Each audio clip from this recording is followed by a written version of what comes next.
Hello everyone, I am Ariel, one half of Soju for Two, and if you don't know, if you're new to this channel, I started this channel about 10 years ago making drama reviews about Korean dramas, about Japanese dramas, Thai dramas, Taiwanese dramas, and that was definitely a huge passion of mine in the past.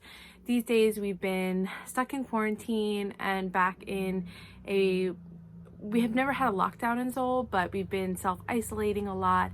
And these days, obviously, Korea has done an amazing job reducing those numbers huge ways. I mean, so much testing has happened, and there's been lots of like 0 days recently, and also just days where most of the numbers were coming from abroad, people being quarantined. So it's just a different feeling here now. But for most of quarantine time, I spent at home, going early in the morning for walks or late at night for walks when I would avoid crowds. Also, I've had to go into work occasionally, but now I'm going in regularly again. But we still, we're sort of like isolated in our desks and offices. And then, you know, we eat lunch without students there. There's no kids in the school really, just a few kids who do like a daycare program. But it's been very interesting. I think Korea's obviously handled it all very well. But part of being home, for me, I live in a very tiny apartment. I might do an apartment tour for you guys just so you can see. If you've seen any of my other apartment tours, I've always had small apartments in Korea. This one is the tiniest and there are soon to be 3 of us living here. So it's definitely interesting sort of navigating home life when it wasn't something that I'd always, usually I've been on the go so much because I had such tiny apartments. So a lot of the time I spent watching dramas to try to keep myself distracted and sort of being in a happy virtual world, which I'm sure a lot of us have done. And, obviously Netflix plays a huge role in that.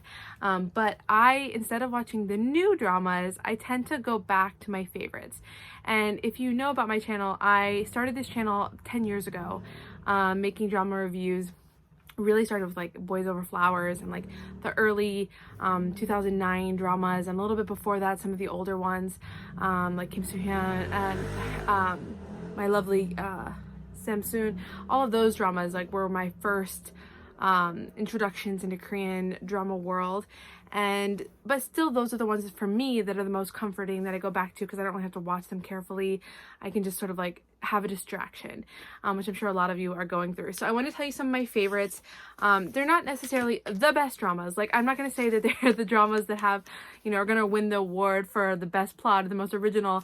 Sometimes there are certain things that just sort of stick with you and are comforting in a way that is, it's hard to explain. It's not like it's an esoteric, like, oh, the plot of the story was so wonderful. And there's been a lot of recent dramas that have had really interesting plots, and they're dealing with like real issues like Misang and things that were really dealing with like life in Korea. Versus these dramas, which are kind of just like my go-to guilty pleasures and the ones that just make me like feel happy. So I want to tell you guys some of them. If you've never seen them, this is a good chance. I'll give you the English names. I don't know all the Korean names for the dramas, but I usually just search the English drama, and that's how I find it with subtitles. And then I think these are the dramas that if you're looking for something like kind of feel-goody, these are the ones. Definitely not the best, like, cinematic productions of all time, but they're just sort of the cute ones. So the first one that I always go back to, and it's a family drama which makes me like eternally happy, is Stars Falling from the Sky. And it's a family drama basically about a woman who loses her parents and ends up becoming mother to her siblings, and she becomes their like adopted mother now, and they were all adopted actually as well too. And of course she's in love with this like terrible bad guy. Our Darcy syndrome has struck again, but he ends up being like very honorable in the end, that kind of story. But it's one of my favorites just because it's like very sweet, and the children are really good actors. So it's a family drama, but it has a big heart to it. The first few episodes are super cringy. You have to really get past them, but it's definitely a cute drama to put on your list of something fun to watch with the family. The next one is Queen In-hyun's Man. And if you've never seen that drama, it's amazing. The main actress is actually the second lead from Goblin. And she was wonderful in this drama.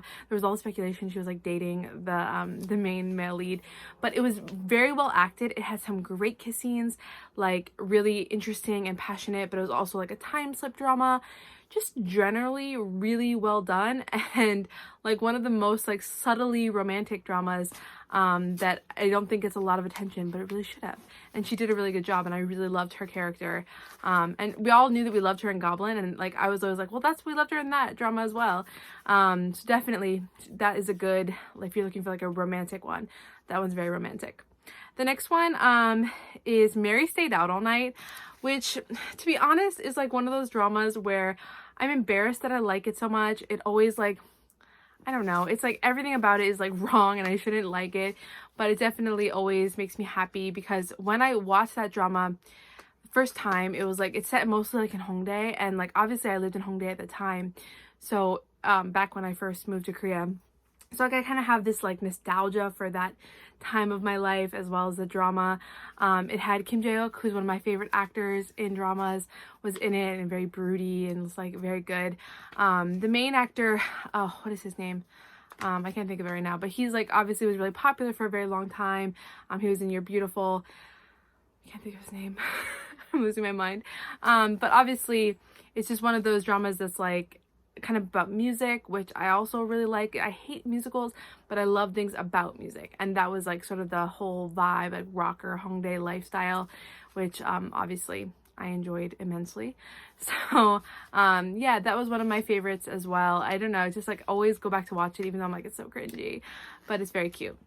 The next one is Shining Inheritance, which is a drama that is very old, and it's just one of those like big sweeping like love stories along with Secret Garden. I feel like the two of them in my mind feel very similar. Secret Garden also has like this big romance with this like wonderful female lead.